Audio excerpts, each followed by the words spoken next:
लकड़ी काट रहे एक व्यक्ति की पत्नी जब उसके लिए खाना लेके जा रही थी तो पहाड़ से पैर फिसलने की वजह से वो भयंकर रूप से घायल हो गई और कुछ ही घंटों में उसकी मृत्यु हो गई। पर अगर उसे समय से अस्पताल ले जाया जा सकता तो उसकी जान बच सकती थी, लेकिन अस्पताल और गांव के बीच में एक लंबा पहाड़ था जिसे पार करने में बीसियों घंटे लगते थे। इसलिए उस व्यक्ति ने डिसाइड कर लिया था कि जो उसके साथ हुआ वो दूसरों के साथ नहीं होगा। इसलिए हथौड़ा और छेनी लेके 25 फीट ऊंचे पहाड़ का सीना चीरते हुए 360 फीट लंबी और 30 फीट चौड़ी सड़क 22 सालों में उसने बना डाली। Yes, I am talking about Dashrath Manjhi. Guys, यहां सीखने लायक बात यह है कि अगर जुनूनियत हो तो कुछ भी असंभव नहीं है। जिस उम्र में लड़के और लड़कियां ब्रेकअप और पैचअप के खेल में बिजी होते हैं, उस उम्र में इस लड़के ने सोचा कि मैं अपना स्टार्टअप शुरू करूंगा। 17 साल की छोटी सी उम्र में उसने अपना कॉलेज ड्रॉप आउट कर दिया, वो भी अपने पेरेंट्स को बिना बताए, और अपना स्टार्टअप शुरू किया। हालांकि वो स्टार्टअप इतना नहीं चल पाया, फेल हो गया, लेकिन उसने हार नहीं मानी। 3 साल की कड़ी रिसर्च के बाद सन 2013 में उसने एक दूसरा स्टार्टअप शुरू किया और देखते ही देखते वो कंपनी इंडिया में $10 बिलियन की कंपनी बन गई। जी हां, मैं बात कर रहा हूं ओयो फाउंडर रितेश अग्रवाल की, जो कि इंडिया में यंगेस्ट बिलियनर भी हैं। गाइस, यहां सीखने लायक बात यह है कि if you can believe it, you can achieve it. जब वो हैदराबाद जाने के लिए रेलवे प्लेटफॉर्म पे खड़ा था तो पैर फिसलने की वजह से वो सामने से आती हुई ट्रेन की चपेट में आ गया, जिसकी वजह से उसके दोनों पैर कट गए। 2 घंटे तक उसको किसी ने हाथ भी नहीं लगाया और 6 घंटे की मशक्कत के बाद उसे अस्पताल पहुंचाया गया, जहां पर डॉक्टर्स ने उसकी मां को कहा कि इसके शरीर से पूरा खून बह चुका है, अब वो जिंदा नहीं बच सकता। लेकिन फिर भी उसकी मां ने कहा कि चाहे जिंदा रहे या मरे, मैं इसका इलाज जरूर कराऊंगी क्योंकि ये मेरा बेटा है। जैसे तैसे पैसे जुटाकर उसका इलाज करवाया गया। वो जिंदा तो बच गया, लेकिन उसने अपने पैर गवा दिए। इस सिचुएशन पे उसके भाई ने उसका साथ छोड़ दिया। लोगों ने उसे भीख मांगने तक की सलाह दे दी, लेकिन उसने कहा कि मैं भीख नहीं मांगूंगा, मैं हार नहीं मानूंगा। उसने जिम ज्वाइन किया, अपनी बॉडी बनाई, वीडियोस अपलोड की और बहुत सारे लोगों के लिए एक मिसाल बन गया। उसका नाम है देव मिश्रा, जिसने हमें यह सिखाया कि जिंदगी हौसले से जी जाती है। एक सुपर हीरो मूवी में हीरो के किरदार की बजाय अगर विलेन का किरदार आपके दिलो दिमाग पे छा जाए तो आप सोच लीजिएगा कि विलेन ने कितनी मेहनत की होगी। सिर्फ एक जोकर विलेन के किरदार के लिए वो 45 दिन तक होटल के कमरे में बंद रहा। इनफैक्ट उसने जोकर के मेकअप का डिजाइन भी खुद ने किया और एक मूवी के सीन में उसने हीरो को रियली उसे मारने को कहा ताकि सब कुछ रियल लगे। उसने इस कैरेक्टर में इतनी जान डाल दी थी कि वो greatest villain of all time कहलाया। और इस किरदार को निभाने के बाद उसे golden globe award, Oscar award तक दिए गए, लेकिन उसे रिसीव करने के लिए वो जिंदा ही नहीं था।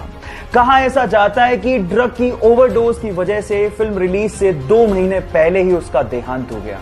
अगर आप उस सुपर एक्टर का नाम जान गए हो तो एक बार चैट सेक्शन में उसका नाम लिखना मत भूलिएगा। 1997 में पैराशूटिंग के दौरान उसका पैराशूट ही नहीं खुला और वो सीधे जमीन पर आकर गिरा।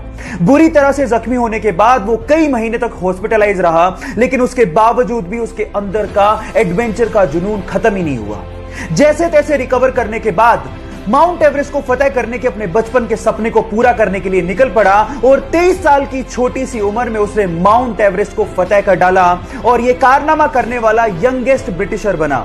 Yes, I am talking about Bear Grylls, जो कि अपनी मैन वर्सेस वाइल्ड सीरीज के लिए विश्व विख्यात हैं। गाइस, यहां सीखने लायक बात यह है कि लाइफ में प्रॉब्लम्स सबके आती हैं, लेकिन जो उसका डट के सामना करते हैं, लोग उसी के बारे में चर्चा करते हैं।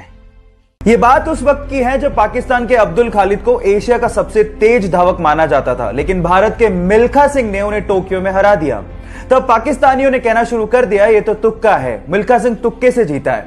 तब उन्होंने पाकिस्तान में मिल्खा सिंह को इनवाइट किया अब्दुल खालिद से फिर से रेस करने के लिए, और वहां भी भारत के सपूत ने पाकिस्तान के अब्दुल खालिद को हराकर यह साबित कर दिया कि वो रेस तुक्का नहीं थी। और उसके बाद पाकिस्तान के प्रेसिडेंट अयूब खान ने मिल्खा सिंह को फ्लाइंग सिख की उपाधि दी। आज से दुनिया तुम्हें एक सिख नहीं बल्कि फ्लाइंग सिख के नाम से जानेगी। सलाम है ऐसे सिख को जिसने भारत का नाम रोशन किया और हमारा सिर फख्र से ऊंचा किया।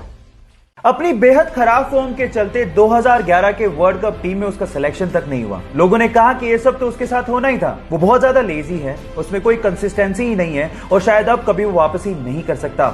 सारे फैंस निराश हो गए थे, लेकिन उसने हार नहीं मानी। उसने हार्ड वर्क किया, अपनी फॉर्म दर्शाई और 2013 में बतौर ओपनिंग बैट्समैन एंट्री मारी और उसके बाद उसने वो कर दिखाया जो आज तक इस प्लेनेट पे कोई नहीं कर सका। वनडे इतिहास में 3 बार डबल सेंचुरी मारने का रिकॉर्ड उसने अपने नाम कर डाला। Yes, I am talking about the hitman Rohit Sharma. Guys, यहां सीखने लायक बात यह है कि आलोचना होगी, आप गिरोगे, लेकिन गिर के उठने वाले को ही बाजीगर कहते हैं। एक बार एक लार्क प्रजाति की चिड़िया जंगल में पेड़ के ऊपर बैठ के गाना गा रही थी। अचानक से वहां से एक किसान निकला जिसके हाथ में एक छोटा सा बॉक्स था। तो चिड़िया ने उसे रोक के पूछा कि तुम्हारे हाथ में क्या है और तुम कहां जा रहे हो। तो किसान ने जवाब दिया कि इस छोटे से बॉक्स में छोटे छोटे से प्यारे से कीड़े हैं जिसे बेचकर मैं पंख खरीदने जा रहा हूं। तो चिड़िया ने जवाब दिया कि पंख तो मेरे पास भी हैं, क्यों ना हम एक काम करें, तुम मुझे कीड़े दो, बदले मैं तुम्हें पंख दूंगी जिससे मुझे कीड़े ढूंढने नहीं जाना पड़ेगा। तो उसने शॉर्टकट दिमाग में लगा लिया। किसान ने कहा ठीक है, मुझे कोई प्रॉब्लम नहीं है। तो किसान ने उसे कीड़ा दिया, बदले में उसने एक पंख दिया और यह सिलसिला कंटिन्यूसली चलता रहा। और एक दिन ऐसा आया कि उस चिड़िया के पास एक भी पंख नहीं बचा। फाइनली किसान ने उसे कीड़े देने से मना कर दिया और वो खुद भी शरीर पे एक पंख भी ना होने की वजह से कीड़े ढूंढने लायक भी नहीं बची और फाइनली मर गई। Now the moral of the story is guys, कभी कभार शॉर्टकट आपकी जिंदगी को शॉर्ट बना देते हैं, so be careful about that. London में बहुत सारे वैज्ञानिकों के बीच में एक भारतीय वैज्ञानिक इस चीज को सिद्ध करना चाहता था कि धातुओं में भी प्राण होते हैं। इसके लिए उसने आयरन की रोड ली, उसे तार से लपेटा और तार के लास्ट में एक निब लगाई और उसे ग्राफ पे लटका दिया। अब प्लान ये था कि उसके ऊपर वो एसिड गिराएंगे जिससे धातु थर-थर कांपेगा और वो ग्राफ में दिखेगा। अब जो बोतल उन्हें पकड़ाई गई थी, जैसे ही उन्होंने वो बोतल उड़ेली, धातु पे कोई फर्क ही नहीं पड़ा। सारे वैज्ञानिक हंसने लगे कि ये पॉसिबल थोड़ी है, धातु में प्राण कहां होते हैं। तो उसके बाद उन्होंने वो बोतल उठाई और वो गट-गट करके पी गए, क्योंकि उन्हें पता था कि किसी ने धोखे से एसिड को बदल दिया गया है। बाद में पियोन ने माफी मांगी और उन्हें ओरिजिनल एसिड की बोतल दी गई और बाद में उन्होंने वो एसिड धातु पे गिराया और वो सारा प्रभाव ग्राफ पे दिखा और ये सिद्ध हो गया कि धातु में भी प्राण होता है। जी हां, मैं बात कर रहा हूं जगदीश चंद्र बसु की और ये बात है 1911 की। बात अजीब है लेकिन सच है। उसे बहुत दिनों से खून की खांसी हो रही थी। डॉक्टर्स ने उसे कहा कि तुम स्कैन क्यों नहीं करवा लेते, पर उसे तो भारत देश के लिए खेलने की धुन सवार थी। उसने डॉक्टर को जवाब दिया कि क्या हो गया डॉक्टर, जब एक सैनिक हमारे देश के लिए गोली खा सकता है तो क्या मैं खून की उल्टी के साथ खेल नहीं सकता। लेकिन हालात बहुत ज्यादा खराब थे।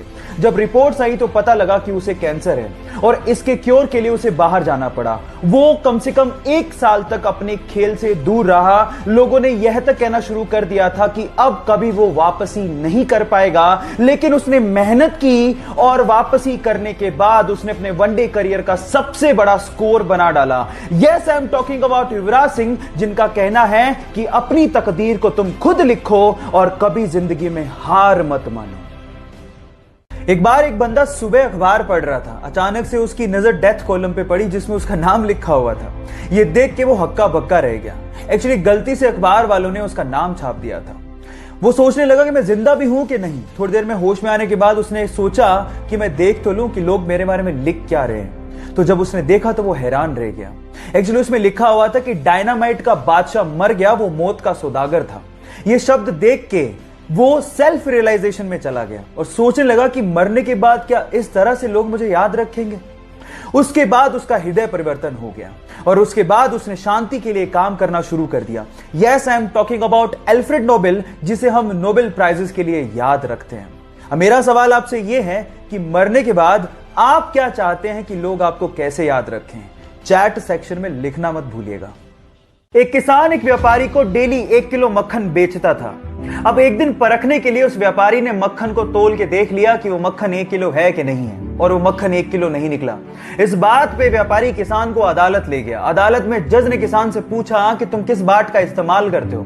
तो किसान ने कहा कि माय बाप, मैं तो अनपढ़ हूं, मैं कोई बाट का इस्तेमाल नहीं करता, लेकिन मेरे पास एक तराजू है तोलने के लिए। तो भी जज ने कहा कि तुम तोलते कैसे हो? तो इस बात पे जो किसान ने जवाब दिया वो आप लोगों को सुनना चाहिए। किसान ने कहा कि ये तो अब मुझसे मक्खन खरीद रहा है, मैं तो इससे कब से ही 1 किलो ब्रेड खरीद रहा हूं और उसी 1 किलो ब्रेड को तराजू के एक पलड़े में डालकर मैं इसे मक्खन तोल के दे देता हूं। अब आप समझ तो गए होंगे कि गलती किसकी है। Now the moral of the story is guys, जैसा बोओगे पाओगे वैसा ही, इसलिए B careful about your Karma.